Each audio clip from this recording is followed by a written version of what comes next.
नमस्कार, आप सभी का स्वागत है डीडी न्यूज़ पर और आप देख रहे हैं हमारा खास शो बाजार इस हफ्ते, जिसमें हम आपको बताते हैं कि कैसा रहा बीते हफ्ते बाजार का हाल। और आज शुक्रवार की अगर बात की जाए, यानी जो कारोबारी सत्र था, उसमें शेयर बाजार में एक बड़ी तेजी देखने को मिली। जानकारी के मुताबिक सेंसेक्स ने 800 अंक से अधिक की तेजी के साथ 72,400 के स्तर पर वो क्लोज होने में कामयाब रहा। वहीं निफ्टी में भी उछाल शामिल था। 200 अंक की तेजी के साथ 21,950 का स्तर रहा। इसी उछाल के दौरान हमने देखा कि सेंसेक्स की जो 30 शेयर्स थे, उसमें से 28 में तेजी देखने को मिली। कारोबारी सत्र में बैंकिंग और आईटी शेयर्स में विशेष रूप से बढ़त मिली, जिसकी वजह से बाजार नए आने वाले हफ्ते में स्टॉक्स की चाल, कहां निवेश करना होगा, आपके लिए मुनाफे का सौदा, कौन सा सेक्टर आपको देगा बेहतरीन रिटर्न, इन तमाम सवालों के जवाब देने के लिए हमारे साथ जुड़ेंगे मार्केट विशेषज्ञ। उनका तारुफ आपसे कराएंगे, लेकिन सवाल पूछने के लिए जो नंबर्स हैं वो लगातार आपकी स्क्रीन पर फ्लैश हो रहे हैं, आप उन पर कॉल कर सकते हैं। नंबर्स आपको एक बार फिर से मैं बता देती हूँ। नंबर है 23387031 और दूसरा नंबर है 23097670। एक छोटी सी इल्तिजा आपसे, जब आप कॉल करें तो टीवी का वॉल्यूम थोड़ा मध्यम में रखें ताकि हम आपका सवाल सुन पाएं। तो आगे बढ़ने से पहले आपका तारुफ कराते हैं। आज जो हमारे साथ विशेष मार्केट एक्सपर्ट जुड़े हुए हैं, विवेक बजाज साहब जुड़े हुए हैं, आपका बहुत बहुत स्वागत है। साथ ही साथ अविनाश गुलक्शर साहब जुड़े हुए हैं, आपका भी बहुत बहुत स्वागत है। जाने माने मार्केट एक्सपर्ट हैं। तो पहला सवाल विवेक जी, आप मेरा यही है कि अंतरिम बजट से पहले हमने शेयर बाजार में थोड़ी घबराहट देखी, लेकिन अगले दिन अच्छा खासा उछाल देखा गया। खास तौर पर शेयर बाजार की अगर बात की जाए, किन सेक्टर्स पर आने वाले इन महीनों में बजट के लिहाज से फोकस करना निवेश का उच्चतम विकल्प रहेगा? जी, सुप्रभात। थोड़ा एक पर्सपेक्टिव देता हूँ कि पिछले एक साल के अंदर में निफ्टी जो है वो 24% रिटर्न दिया है। निफ्टी एक शेयर बाजार को रिप्रेजेंट करता है, एक इंडेक्स है। मिड कैप जो इंडेक्स है, जो निफ्टी के नीचे वाली जो कंपनियां होती है, 100 कंपनियां, उनको रिप्रेजेंट करता है, उसने तकरीबन 59% रिटर्न दिया है और स्मॉल कैप इंडेक्स ने 73% रिटर्न दिया। मैं ये आंकड़ा आपको इसलिए बता रहा हूँ कि पिछले एक साल के अंदर में मार्केट के अंदर में एक अच्छा खासा एक बढ़त हमने देखी है। इसका रीजन क्या है? जी। इसका रीजन है कि बहुत सारे गवर्नमेंट के जो इनिशिएटिव थे पिछले 5-6 साल के, वो इनिशिएटिव्स के जो रिजल्ट्स हैं अब दिखने आ रहे हैं। जैसे जीएसटी कलेक्शन की बात करें, जैसे आधार और यूपीआई के रेवोल्यूशंस की बात करें, तो ये स्ट्रक्चरल चेंजेस जो कंट्री में गवर्नमेंट ने लास्ट 5 से 7 साल में इनिशिएट किए थे, वो अब धीरे-धीरे एक प्रोडक्टिव चेंजेस और प्रॉफिटेबल चेंजेस के रूप में समझ में आ रहे हैं। और शेयर बाजार हमेशा ध्यान रखिएगा, वो 6 महीने आगे का मार्केट जी को आज दर्शाता है, बिल्कुल राइट? क्योंकि बिल्कुल। इकोनॉमी का पैरामीटर है स्टॉक मार्केट, ये सब हम जानते हैं। तो ये बजट वाली जो बात आपने कही कि इंटरिम बजट के अंदर में जो पिछले 5 साल से गवर्नमेंट का जो एक पॉलिसी फ्रेमवर्क था कि गवर्नमेंट लेड स्पेंडिंग को करना है, इंफ्रास्ट्रक्चर पे फोकस करना है, चाहे वो रेलवेज है, चाहे डिफेंस है। आई थिंक इस बजट में भी गवर्नमेंट ने वो कंटिन्यू किया है और आने वाले टाइम पे कंटिन्यू करेंगे। This budget was very very clear cut कि 2047 तक गवर्नमेंट को क्या करना है, क्या इंटेंशन है, उसको जी क्लियरली डिफाइन कर दिया है। तो मुझे लगता है कि ये जो मैक्रो पिक्चर है वो बहुत पॉजिटिव है। बिल्कुल, इस मैक्रो बजट पिक्चर में मे बहुत बी क्रिस्टल स्पेक्टर्स क्लियर है। उस वजह से हम देख रहे हैं कि काफ़ी ऐसे सेक्टर्स हैं जिनमें क्रिस्टल क्लियर जो मुनाफा है वो निवेशक कमा सकते हैं। हमारे साथ पहले कॉलर जुड़ गए हैं, कृपा सिंह जुड़े हुए हैं देवास से। कृपा सिंह जी, सुप्रभात, पूछिए अपना सवाल। नमस्ते मैडम। जी पूछिए सवाल। मैडम, ये जो निवेश है ये 1,000 रुपये महीने से होता है क्या? हेलो जी जी, आप सवाल दोबारा दोहराइए अपना एक बार। मैडम, ये 1,000 रुपये महीने से स्टार्ट होता है क्या? ये एसआईपी के बारे में जानना चाह रहे हैं शायद। या आई शायद, थिंक हाँ ये एसआईपी के बारे में जानना जी। चाह रहे हैं। तो जी हाँ, 1000 रुपए क्या 500 रुपए महीने से भी आप एसआईपी चलिए आप अविनाश जी, क्योंकि लगातार हमारी कोशिश इस शो के जरिए ये होती है कि हम तमाम उन सेक्टर्स के साथ साथ उन पहलुओं पर, कंपनी के फंडामेंटल्स पर भी जिक्र करें, क्योंकि हमने बात इंफ्रा की करी, लेकिन यहाँ पर ये भी देखना होगा कि सरकार का फोकस जो ग्रामीण अर्थव्यवस्था है उसको भी सशक्त करने पर है। ऐसे में एफएमसीजी और ऑटो सेक्टर में भी क्या हम डबल डिजिट के मुनाफे की उम्मीद कर सकते हैं आने वाले समय में? हालांकि ऑटो ने आउट परफॉर्म किया है लास्ट ईयर। बिल्कुल मुझे लग रहा है कि देखिए ऑटो सेक्टर की बात करें तो सारे ऑटो कंपनीज, अगर आप टाटा मोटर्स देखिए, महिंद्रा देखिए, टू व्हीलर में बजाज, हीरो मोटर देखिए, तो नंबर्स बहुत ही बेहतरीन आ गए। और नॉर्मली जब इकोनॉमी अपटिक में होती है तभी ऑटो सेक्टर एक ऐसा सेक्टर होता है जो इकोनॉमी का हालचाल और हेल्दी जो सिचुएशन होती है वो रिफ्लेक्ट करता है। तो मेरे ख्याल से देखिए अभी तो जिस प्रकार से कंज्यूमर से डिमांड आ रही है, अभी भी रूरल मार्केट्स में हमने देखा है कि बहुत सारा लैटेंट डिमांड बाकी है। तो डेफिनेटली ऑटो सेक्टर तो तेजी में रहेगी। और सबसे बड़ी बात एफएमसीजी कंपनीज जो आपने कही, एफएमसीजी सेक्टर में स्लोली रिकवरी आ रही है, हालांकि अभी भी रूरल डिमांड थोड़ी सी वीक है। हमने हिंदुस्तान लीवर के, डाबर के, गोदरेज कंज्यूमर प्रोडक्ट्स के नतीजे देखे, तो यहाँ पे मुझे लगता है कि हो सकता है कि अगले 3-6 महीने के बाद डिमांड थोड़ी सी और मजबूत और तेजी आए। तो उसके लिए एफएमसीजी सेक्टर भी एक बेसिक सेक्टर है इकोनॉमी का, और रूरल इंडिया काफी बड़ा इसका एक सेगमेंट शेयर है। तो मुझे लग रहा है कि डेफिनेटली ये दोनों शेयर में लंबी अवधि के लिए मौके अच्छे मिलेंगे। यहाँ पे जरूर अगर निवेशक को पैसा डालना है तो लंबी अवधि के लिए एक इन्वेस्टमेंट स्ट्रेटेजी आप बना सकते हैं। जी विवेक जी, क्योंकि यहाँ पर हमने बजट में जिस तरह से लक्षद्वीप को और ज़्यादा अत्याधुनिक बनाने की बात कही गई है, तो टूरिज्म सेक्टर पर आपका क्या टेक रहेगा? खास तौर पर अगर हम राम मंदिर बनने में जो प्राण प्रतिष्ठा का कार्यक्रम था उसके बाद हमने देखा कि तमाम जो टूरिज्म साइट्स हैं उनका मानना है कि लगातार आने वाले सालों में जो पर्यटन क्षेत्र है और टूरिस्ट की बढ़ोतरी होगी। ऐसे में जो टूरिज्म से रिलेटेड स्टॉक्स हैं जिन्हें आगे आने वाले समय में क्या आप मानते हैं कि these are the dark horses for future? देखिए, क्या होता है कि जब तक हम सोचते हैं कि ये सेक्टर अच्छा हो गया है, तब तक सेक्टर के स्टॉक परफॉर्मेंस ऑलरेडी हो चुके होते हैं। नॉट दैट मैं ये बोल रहा हूँ कि वो और परफॉर्म नहीं करेंगे, बिकॉज जैसे जैसे ग्रोथ और बेटर होगी, विजिबिलिटी आएगी, गवर्नमेंट के पॉलिसीज और टूरिज्म सेक्टर को सपोर्ट करेंगे, वैसे वैसे ग्रोथ और दिखेगा। As far as stock price is concern, already जो समझदार लोग हैं वो विजुलाइज कर लेते हैं कि इंडिया में इस तरह का चेंजेस हो रहा है, तो उसके कारण स्टॉक प्राइसेस काफी रन अप कर चुके हैं।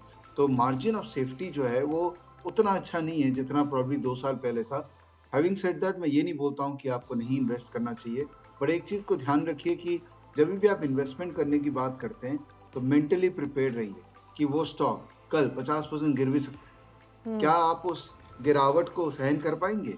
अगर आप सहन कर पाएंगे, या उतना ही पैसा डालिए जितना आप सहन कर पाएंगे कि वो जो बढ़ा हुआ स्टॉक है अगर वो 40-50% नेक्स्ट डे गिर जाता है तो आप मेंटली प्रेशर में नहीं। जैसे एक एग्जांपल देता हूँ, अभी पेटीएम चल रहा है, तो पेटीएम आप देखिए ऊपर से ऑलमोस्ट 40% गिर चुका है। तो जो ऊपर के लेवल पे लिया होगा, जो ऊपर के लेवल पे लिया होगा, उसको नर्वसनेस तो हो रही होगी कि मैं क्या करूं, लेकिन आप उतना ही लेते जितना आपकी जितनी चादर उतना ही पाँव फैलाना चाहिए। अगर उतना ही करते तो फिर आज के रेट में आपको नींद आने में तकलीफ नहीं होती।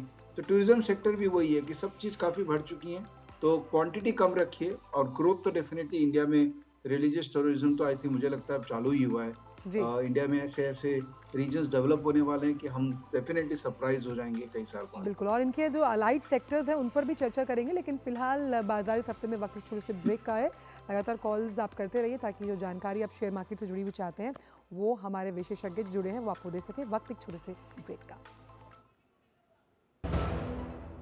मैंने अपना एनपीएस अकाउंट ऑनलाइन ओपन कर दिया था। सीरियस सेविंग स्टार्ट की after I landed my first job eight 23। अपने कॉर्पोरेट में बस अपना एनपीएस नंबर दिया एंड इन्वेस्टिंग चालू। थोड़े ही दिन पहले मेरा जॉब बदल गया, मैं मुंबई से राजकोट आ गई, लेकिन मेरा NPS account same. I just transferred the same account to my new company. NPS किसी भी जगह से ऑपरेट हो सकता है, जहां मैं वहां मेरा एनपीएस अकाउंट। अपने बेहतर कल को सुनिश्चित करने के लिए एनपीएस जरूरी है। बोला आप कौन? अरे वो सब छोड़ो, बहुत बढ़िया इन्वेस्टमेंट स्कीम आई है। आज 2000 डालोगे, कल 4 मिलेगा, परसों 8, फिर 16, 32 फिर 64। लिंक भेज दिया, जल्दी क्लिक करो। यूपीआई कहता है इन फर्जी इन्वेस्टमेंट वाले स्कीमों में ना फंसो, अपने पैसे का ध्यान खुद रखो। क्या समझे? क्या समझेंगे, आप ही समझा लीजिए, हम क्या समझेंगे। आप भी ये जानकारी शेयर करें और अपने आसपास के भोले को बचाएं। साल, बरस और सदी नहीं, एक युग गुजर जाएगा, उम्र न पूछो वंडर की, जब फर्क नजर आएगा। वंडर सीमेंट, फर्क नजर आएगा। टेक स्टार्टअप सॉलिड था, प्लान था कड़क, करना था समथिंग ग्रेट।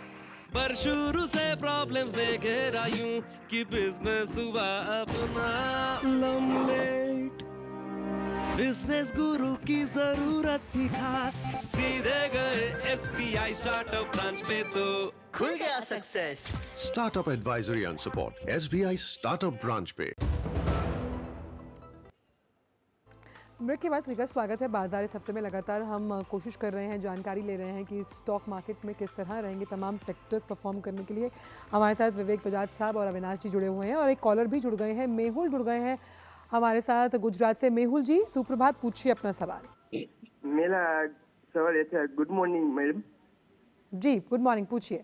मेरा ये सवाल था कि मैंने आइडिया खरीदे थे 1070 रुपये में, अब वो ऊपर जाएगा या नीचे रहेगा, स्टॉप लॉस करो भी पता नहीं चलता है। आप IDFC के बारे में बात कर रहे हैं? Idea Vodafone. अच्छा, वोडाफोन आइडिया। अविनाश जी, विवेक जी बताइए क्या करना चाहिए? मुझे लगता है कि आई थिंक देखिए, ऐसे बाजार में पेनी स्टॉक्स जो होते हैं वहाँ पे रिटेल निवेशक बहुत इंटरेस्ट दिखाते हैं। मैं निवेशक को यही कहूंगा कि ये बेसिकली इन्वेस्टमेंट स्टॉक है ही नहीं, क्योंकि हर क्वार्टर में करीबन 3.5-4 हज़ार करोड़ का घाटा कंपनी रिकॉर्ड कर रही है। टेलीकॉम मार्केट बहुत कॉम्पिटिटिव मार्केट है। यहाँ पे देखिए, आपको ऐसी ही कंपनीज में पैसा लगाना चाहिए जो प्रॉफिटेबल है, जहाँ पे मैनेजमेंट की कमेंट्री पॉजिटिव है और जहाँ पे बैलेंस शीट बहुत बढ़िया है। वोडाफोन का जो बैलेंस शीट है वो अभी भी काफ़ी फ्रैक्चर्ड है, ऑलमोस्ट 50,000 करोड़ के ऊपर का कर्जा है और जिस प्रकार से ये घाटे रिकॉर्ड कर रहे हैं, मुझे नहीं लगता है कि at least short term medium term में कोई बड़ी अपसाइड आएगी। मेरे ख्याल से जो भी छोटा मुनाफा इन्होंने कमाया, मेरे ख्याल से स्टॉक से निकल जाए, कोई दूसरे अच्छे विकल्प में पैसा डाले। मुझे लगता है बैंकिंग है, कैपिटल गुड्स है, यहाँ पे डेफिनेटली आपको मौके मिलेंगे जहाँ पे अच्छा पैसा रिस्क रिवॉर्ड इनके लिए बन सकता है। क्योंकि PLI स्कीम्स को लेकर भी लगातार दायरा बढ़ाने की बात सरकार ने कही है और जिस तरह से उद्योग मंत्री पीयूष गोयल साहब ने भी ये कहा कि PLI तो जिस तरह से चालू है वो रहेगी, लेकिन इससे कॉम्पिटिटिवनेस बढ़ेगा। तो साफ तौर पर जब हम एजुकेशन की बात करते हैं, IT की बात करते हैं, इन सेक्टर्स में कितना बेहतरीन रनअप आप देख सकते हैं PLI के जरिए? विवेक जी। PLI जितना मुझे पता है कि मैन्युफैक्चरिंग फोकस होके उसको ज़्यादा पुश करने की बात हो रही है। तो अब IT के अंदर में 2 भाग में डिस्ट्रीब्यूट कर देते हैं। एक IT सॉफ्टवेयर कंपनीज जो सर्विसेज प्रोवाइड करती है, largely IT software companies export service provide करती है largely. I mean India specific भी है, बट उनका अगर ओवरऑल इंडस्ट्री का आप रेवेन्यू देखोगे तो एक्सपोर्ट ज़्यादा उसमें डोमिनेशन है। तो वो ग्लोबल मार्केट्स पे डिपेंड करता है वहाँ कैसा चल रहा है। अगर IT हार्डवेयर कंपनीज की बात करेंगे तो गवर्नमेंट का बहुत ज़्यादा थ्रस्ट है कि हम चाइना से इंपोर्ट को कम करें। तो चाइना +1 काफ़ी वर्क कर रही है इंडिया में। तो जो मैन्युफैक्चरिंग में इन्वॉल्व है IT कंपनीज, वो टेक्निकली IT नहीं है, it's more of manufacturing hardware companies. उनमें डेफिनेटली स्कोप दिखता ही है, क्योंकि आई थिंक इंडिया अभी उस स्टेज पे है जो प्रॉब्ली चाइना तकरीबन 2006-2007 में था, जहाँ पे we want to grow very aggressively और यहाँ पर हम अब मैन्युफैक्चरिंग लेड ग्रोथ को इतना इंपॉर्टेंस दे रहे हैं जितना सर्विस लेड ग्रोथ को दे रहे थे। तो जहाँ तक कि एजुकेशन का सवाल है, आई थिंक उसमें PLI का मुझे अंडरस्टैंडिंग नहीं है कि PLI से कितना बेनिफिट मिलेगा एजुकेशन से। अविनाश जी, क्योंकि जब हम सेक्टर्स के रनअप की बात करते हैं तो हमें लगता है कि भाई IT के जो बहुत ब्लू चिप स्टॉक्स हैं या फिर हम कैपिटल गुड्स की बात करें, उन्होंने बहुत बेहतरीन परफॉर्मेंस दिया, लेकिन अगर उनका रिपलिंग इफेक्ट उनके अलाइड सेक्टर्स पर देखें, जैसे हमने बात की थी टूरिज्म की, तो साथ में होटल इंडस्ट्री है, हम जब बात करते हैं पेंट इंडस्ट्री की, उस लिहाज से अलाइड सेक्टर्स पर आपका क्या व्यू रहेगा जब हम एग्रीकल्चर को लेकर जिक्र करते हैं, ऑटो इंडस्ट्री की बात करते हैं? तो नहीं, मेरे ख्याल से देखिए, जो अलाइड सेक्टर्स आपने सही कहा कि देखिए, अगर हम ऑटो सेक्टर की बात करें, अगर हम रियल एस्टेट की बात करें, हाउसिंग की बात करें, तो एंसिलरी सेक्टर जैसे बिल्डिंग प्रोडक्ट्स है, सीमेंट है, कैपिटल गुड्स जो बेसिकली इंडस्ट्री के लिए कैपिटल गुड्स बनाते हैं, तो जब भी आप कोई भी सेक्टर देखिए तो उसका जो एंसिलरी इफेक्ट है वो भी आपको देखना है। जैसे ऑटो सेक्टर में एक सिंपल बात है कि जो ऑटो कंपोनेंट कंपनियां हैं, इनके लिए ऑब्वियसली बिजनेस बढ़ जाता है। तो मेरे ख्याल से देखिए, डोमेस्टिक फोकस वाली जो कंपनीज है वो पहले आपके फोकस में होनी चाहिए। और जैसे अभी PLI की बात हो गई, तो मुझे लग रहा है कि देखिए, PLI ज़्यादातर गवर्नमेंट इंडिया में जो इन्वेस्टमेंट डालने वाली जो कंपनीज है वहां पे ज्यादा फोकस है, क्योंकि इंडिया को मेक इन इंडिया का जो गवर्नमेंट का प्रोग्राम है उसको फोकस करना है। तो आई थिंक इस तरह की स्ट्रेटेजी इन्वेस्टर्स को अडॉप्ट करनी चाहिए। बिल्कुल। हमारे साथ एक और कॉलर जुड़े हुए हैं, प्रशांत जुड़े हुए हैं अहमदनगर से। प्रशांत जी पूछिए सवाल। हाँ मैम, मेरा अविनाश जी से एक क्वेश्चन है कि मेरे पास BLS इंटरनेशनल के 424 रुपए की प्राइस पे 400 क्वांटिटीज है। मैं इसके ट्रेडिंग के मतलब से लिया था, कब तक होल्ड कर सकता हूँ? अविनाश जी देखिए, पहली बात तो मैं कोई टेक्निकल एनालिस्ट हूँ नहीं, तो मैं इनके लिए शॉर्ट टर्म व्यू देना थोड़ा सा डिफिकल्ट होगा, लेकिन इन्होंने कंपनी अच्छी सिलेक्ट की है। रियल एस्टेट सेक्टर भी काफी तेजी में है। मेरा इनका यही मानना है कि देखिए, अगर आप ट्रेडिंग करते हो तो एक अच्छा प्रॉपर स्टॉप लॉस रख के काम करिए, लेकिन अगर आप थोड़ा पोजिशनल काम करते हो तो मुझे लगता है कि आने वाला साल भी DLF के लिए काफी बेहतरीन रहेगा, क्योंकि ये जो एरिया में काम करते हैं गुड़गांव में, वहाँ पे कीमतें जो रियल एस्टेट की है वो पिछले साल करीबन 25-30-35% बढ़ी है। कंपनी ने अपना कर्जा भी काफी कम किया है, रेंटल इनकम का यील्ड भी अभी चालू किया है। तो कहीं ना कहीं अगर अगले 3-6 महीने का भी इनका व्यू है, तो मुझे लगता है कि जिस प्रकार का हाउसिंग फाइनेंस और हाउसिंग और इंफ्रास्ट्रक्चर के ऊपर फोकस है, तो डेफिनेटली DLF को फायदा होना चाहिए। तो थोड़ा सा लंबा अवधि सोच के इनको होल्ड करना चाहिए। रिस्क रिवॉर्ड इनके लिए काफी अच्छा है। चलिए, तो इस बार तो खैर उम्मीद पूरी नहीं हुई रियल एस्टेट की कि उनको उद्योग जगत का दर्जा दिया जाए, लेकिन अभी भी बहुत सी असीम संभावनाएं हैं वहाँ पर निवेश और मुनाफे का सौदा कमाने की। अभी वक्त एक छोटे से ब्रेक का है। ब्रेक के उस पार आकर भी जानेंगे तमाम और सनराइज सेक्टर्स के बारे में जो मुनाफे का सौदा साबित हो सकते हैं निवेशकों के लिए। आप बने रहिए बाजार इस हफ्ते के साथ। साल बरस और सदी नहीं, एक युग गुजर जाएगा। उम्र न पूछो वंडर की, जब फर्क नजर आएगा। वंडर सीमेंट, फर्क नजर आएगा। टेक स्टार्टअप सॉलिड था, प्लान था कड़क, करना था समथिंग ग्रेट, पर शुरू से प्रॉब्लम्स ने घेरा यूं कि बिजनेस हुआ अपना लम्बेट। बिजनेस गुरु की जरूरत थी खास, सीधे गए SBI स्टार्टअप ब्रांच पे तो खुल गया success. Startup advisory and support SBI startup branch पे। मोदी सरकार की गारंटी, हर घर पहुंचेगा नल से जल।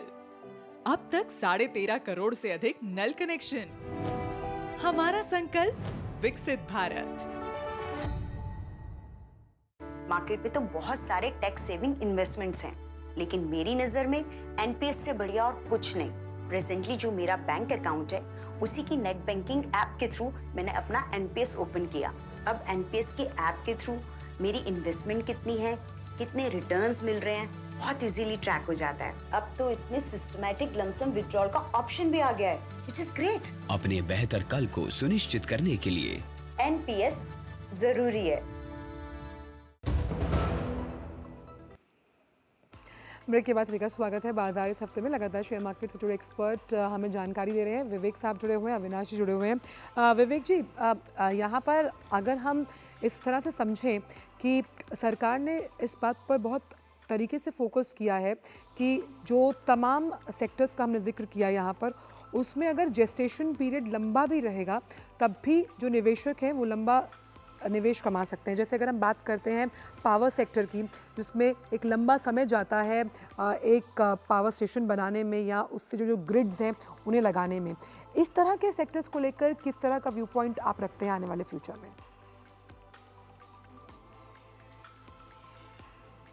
अगर इस तरह, सॉरी अबाउट इट, किसी भी अगर आप सेक्टर को देखो जिसमें अ टच ऑफ नेशन बिल्डिंग है, इंफ्रास्ट्रक्चर में जो पार्टिसिपेट करता है, चाहे पावर है चाहे कैपिटल गुड्स है, तो India is in a phase जहाँ पर अभी गवर्नमेंट लेड स्पेंडिंग है और इंफ्रास्ट्रक्चर को बढ़ाना गवर्नमेंट की टॉप प्रायोरिटी है।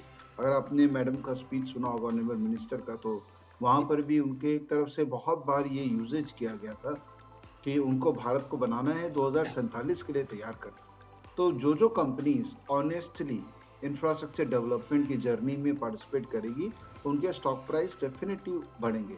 लेकिन मैं वापस से एक बात रिपीट करता हूँ कि एक कॉन्सेप्ट होता है शेयर बाजार में, मार्जिन ऑफ सेफ्टी। अगर आपको लगता है कि करंट प्राइस से स्टॉक प्राइसेस सस्ते हैं और यहाँ से बहुत बढ़ेंगे, तो कहीं ना कहीं एक मिसकंसेप्शन है। देखिए, जब भी मार्केट तेजी होता है, हमको हमेशा पॉजिटिव फीलिंग आती है तो बहुत पॉजिटिव बातें करते हैं, उसमें कुछ गलत नहीं है। लेकिन एक sensible investor margin of safety को भी दिमाग में रखता है। तो किस भाव में कितना क्वांटिटी लेना है, जो कि एक प्रूडेंट मनी मैनेजमेंट प्रैक्टिस है, ये जानना बहुत ज़रूरी है। उछल के हर भाव में किसी चीज़ को लेना समझदारी नहीं है। मैं हमेशा रिकमेंड करता हूँ कि आप SIP करिए, और SIP में थोड़ा हो सके तो डायनेमिक SIP करिए कि ऊपर के भाव पे कम क्वांटिटी और नीचे जब मार्केट आए तब ज़्यादा। प्रॉब्लम क्या होती है, जब मार्केट गिरता है तो उस समय सब भाग जाते हैं, सब बेचने लग जाते हैं। जी। यही काउंटर प्रोडक्टिव है। तो शेयर बाजार में पैसा वही बनाता है। अच्छा, लेकिन जो इसमें चलिए इस पे करेंगे बात। हमारे साथ कल्पेश जुड़ गए हैं रत्नागिरी से। कल्पेश जी पूछिए सवाल। मैडम वो क्यूसर इंडिया में इन्वेस्ट करना चाहिए क्या नहीं, क्यूसर इंडिया लिमिटेड? अविनाश जी, विवेक जी, जो भी आप में से जवाब देना चाहे। फ्यूचर इंडिया की आई थिंक ये बात कर रहे हैं। देखिए, मैं फंडामेंटली स्टॉक को ट्रैक नहीं करता हूँ, मैं चार्ट देख के एक व्यू बना सकता हूँ, बट अविनाश जी अगर फंडामेंटल देखते हैं तो वो अविनाश जी फ्यूचर इंडिया के बारे में बात कर रहे हैं। नहीं, मुझे लगता है कि देखिए और भी काफी अच्छे विकल्प बाजार में है, कोई जल्दबाजी यहाँ पे ना करे। मुझे लगता है कि देखिए इस बाजार में जैसे विवेक जी ने कहा कि मार्जिन ऑफ सेफ्टी बहुत इंपॉर्टेंट होती है, तो यहाँ पे मुझे लगता है कि लार्ज कैप्स पे फोकस करिए। आई थिंक वहाँ पे पैसा बनेगा। अगर आपका ध्यान रीजनेबली अच्छे रिटर्न चाहिए तो टाटा मोटर्स है, उसके बाद L&T है, उसके बाद कमिंस इंडिया है, ये शेयर्स मुझे लगता है कि आप अगर रखोगे तो पैसा तो बनेगा, कैपिटल भी सेफ रहेगा। अवधि कम से कम 12 से 18 महीने रखिए। और शेयर मार्केट में जब आप पीक पे एंटर करते हो तो आपको अपनी जो चॉइस है स्टॉक्स की, वो बहुत सोच समझ के आपको सिलेक्ट करके एंट्री करना। चलिए, तो मल्टी बैगर्स कौन से जो सेक्टर्स है वो साबित हो सकते हैं, उन पर करेंगे चर्चा, लेकिन वक्त एक छोटे से ब्रेक का है हमारे इस खास शो में।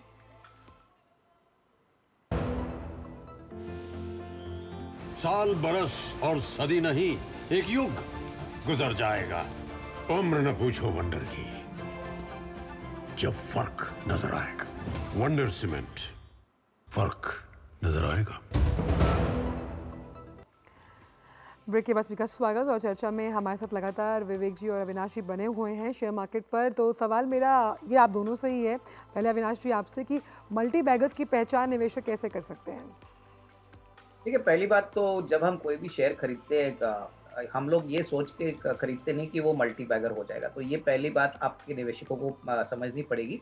बट अगर मल्टी बैगर खरीदना है तो पहले तो बिजनेस कितना स्केलेबल है, प्रमोटर कितना कॉम्पिटेंट है, और सबसे बड़ी बात बैलेंस शीट कितनी हेल्दी है। सबसे बड़ी बात ये 2-3 चीज़ों का ध्यान रखें। और सबसे बड़ी बात, इसमें कोई खराबियाँ या इसमें कोई फ्रॉडुलेंट एक्टिविटी ना हो, क्योंकि नॉर्मली जैसे मैंने कहा कि सस्ते शेयर काफ़ी लोगों को पसंद आते हैं, लेकिन क्वालिटी जो होती है वो मेरे ख्याल से ओनली सिलेक्ट कंपनीज में मिलती है। तो ये 2-3 पैरामीटर्स है जहाँ पे आपको मेरे ख्याल से आजकल कोशिश करके ऐसे पोर्टफोलियोज अपने पोर्टफोलियो में इंक्लूड करना चाहिए। जी विवेक जी, आपका व्यू पॉइंट क्या रहेगा इस पर? मैं वही बात वापस से रिपीट करना चाहूँगा कि देखिए, quality value at all price, any price, ये कॉन्सेप्ट जो है ये मोमेंटम इन्वेस्टर के लिए बहुत सही है कि आप छोटी अवधि के लिए आ रहे हैं, लेकिन वहाँ पर आपको एग्जिट करना बहुत इंपॉर्टेंट है। बट जो आम इन्वेस्टर होता है वो एग्जिट करना नहीं चाहता, वो एंट्री करना चाहता है। तो एंट्री उसी में करिए जहाँ पर आपको इतना स्ट्रॉन्ग कन्विक्शन हो, और प्राइस जो है वो प्राइस अगर आप ऊपर के लेवल पे ले रहे हो तो मेंटली प्रिपेयर्ड होना पड़ेगा कि स्टॉक नीचे गिर भी सकता। आइडियली वो स्टॉक लीजिए जिनके प्राइस जो है वो रीजनेबल हो और वो लॉन्ग टर्म में आप होल्ड कर सकें। लेकिन इसमें एक टेक्निकल चीज़ ये भी है कि अगर मेंटली जब लोअर प्राइस पे कोई व्यक्ति स्टॉक में निवेश करता है और उसको लगता है कि इसमें कुछ एक्टिविटी नहीं हो रही, फिर वो उसको सेल ऑफ करता है, लेकिन जब वही प्राइसिंग ऊपर जाती है तो उसे दुख भी बहुत होता है। तो ये जो दुविधा है, ये इससे कैसे पार पाएगा इन्वेस्टर? देखिए, अगर आपको लाइफ में एक्टिविटीज चाहिए तो स्पोर्ट्स करिए, गेम खेलिए। शेयर बाजार के अंदर में एक्टिविटी के लिए मत आइए। यहाँ पे boring makes more money than excitement. चलिए, मतलब हम ये मान के चलते हैं कि शेयर बाजार में टाइमिंग का बहुत इंपॉर्टेंट रोल होता है। तो आपके लिए, दोनों के लिए 3 इम्पॉर्टेंट सेक्टर्स इस पूरे फाइनेंशियल ईयर की अगर हम बात करें, जो कि शुरू होगा अब 1 अप्रैल से, बेस्ट 3 सेक्टर्स? मेरी तरफ से पहला सेक्टर कैपिटल गुड्स रहेगा। देखिए, जैसे कि गवर्नमेंट ने 11 लाख करोड़ का कैपिटल एक्सपेंडिचर प्रोग्राम किया है, तो कैपिटल एक्सपेंडिचर का सारा बेनिफिट कैपेक्स को ज़्यादातर जाना चाहिए। तो कैपेक्स वाली जो कंपनियां हैं, जैसे कमिंस है, L&T है, वहाँ पे फोकस करिए। टू व्हीलर कंपनीज में मुझे लग रहा है कि वापस तेजी आ गई है। आई थिंक रूरल डिमांड भी पिकअप हो रहा है, तो टू व्हीलर एक अच्छा सेक्टर है जो आप देख सकते हो। और तीसरा सेक्टर मुझे लगता है कि सीमेंट है। सीमेंट में अच्छी तेजी हमने देखी है, तो सीमेंट में भी जो बड़ी छोटी कंपनियां हैं वहां पे भी निवेश का मौका बन सकता है, क्योंकि आने वाला साल अगर इंफ्रास्ट्रक्चर का खर्चा होगा तो ऑब्वियसली सीमेंट उसमें एक अच्छा रोल प्ले करेगा। विवेक जी, आपके हॉट पिक्स क्या रहेंगे? 3 मैं काफी ज्यादा बुलिश हूँ काफी दिनों से। एक्चुअली पीएसयू बैंक्स पे काफी बुलिश हूँ, बिकॉज मुझे लगता है कि अभी इंडिया में स्टॉक मार्केट में वैल्यू रीडिस्कवरी हो रही है। जो चीजें सस्ते हैं अर्निंग के मुकाबले, उन चीजों में वापस से पी री रेटिंग हो रहा है। तो पीएसयू बैंक्स अभी भी वैल्यू दिखता है, कंसिडरिंग कि उनके लोन बुक काफी सही है और ग्रोथ अगर होगा तो ये प्रॉक्सी प्ले है। इंडिया का ग्रोथ के अंदर में पीएसयू बैंक्स का हमेशा एक मेजर रोल रहता है। दूसरा, फाइनेंशियलाइजेशन थीम पे मैं काफी दिनों से बुलिश हूँ, अभी बुलिश हूँ। आप देखिए गवर्नमेंट ने क्लियर कट इंटेंट दिखा दिया, ऑनरेबल मिनिस्टर ने भी कह दिया कि इंडिया का जो हाउस होल्ड है उसका फाइनेंशियल सेविंग्स को हमको सही तरीके से चैनलाइज करना है। तो ये जो जितने भी financial market oriented services products है, लाइक म्यूचुअल फंड्स हो गए या infrastructure companies like CDSL, camps वगैरह, इन पे मैं काफी बुलिश हूँ काफी दिनों से। और मैं सिक्लिकल सेक्टर से थोड़ा दूर रहना चाहता हूँ, क्योंकि वहाँ पे कमोडिटी प्राइस पे काफी ज्यादा इन्फ्लुएंस्ड होता है। But cement is a very interesting sector, I agree to that. Although cyclical है तो उसमें लेकिन एग्जिट भी माइंड में रखना पड़ेगा। घुस गए और बैठे रह गए तो फिर हो सकता है कि पैसे फंसे रह सकते हैं। विवेक जी, अविनाश जी, आप दोनों ही इस शो पर आए, अपने अपने बहुत ही अहम विचार शेयर बाजार से जुड़े हुए इस मंच से साझा किए। बहुत बहुत शुक्रिया सुबह सवेरे डीडी न्यूज़ पर इन जानकारियों के साथ जुड़ने के लिए। तो बाजार इस हफ्ते में हमारी कोशिश होती है कि हम तमाम उन सेक्टर्स पर फोकस करें जिन पर रहती है नज़र, जो विश्लेषक हैं कि आने वाले समय में वो बेहतरीन रिटर्न दे सकते हैं। तो अगर आपके मन में भी कोई सवाल है तो संजो को रखिएगा। अगले हफ्ते फिर मुलाकात होगी बाजार इस हफ्ते के इस खास एपिसोड में। तब तक के लिए मुझे मेरी पूरी टीम को दीजिए इजाज़त। नमस्कार।